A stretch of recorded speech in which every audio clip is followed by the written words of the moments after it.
Sualım belədir, həyatında hansı kodu daşıyırsan?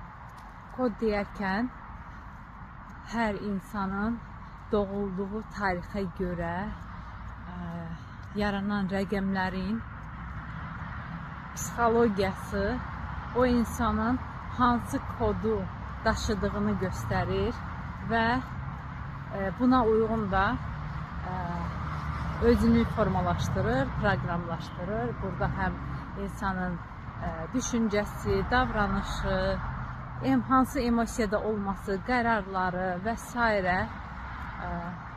izah edilir.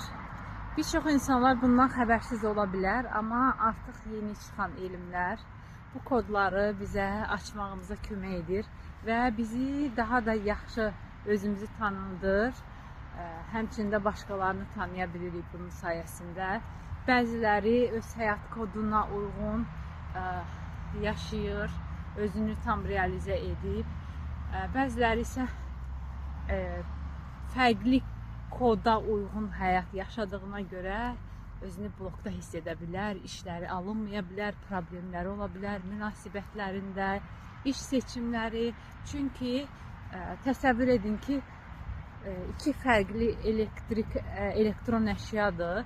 Onlara bir-birinin, yəni detalını mı, motorunu mu, nə isə qoyuruq ki, onlar elə işləsin. Sizcə işləyərlər?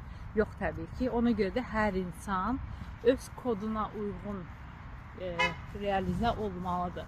Və bunun üçün də bizə nə lazımdır? Bunu əgər biz belə göstəririksə, düşünürük ki, nə etsək bizim üçün yaxşı olar.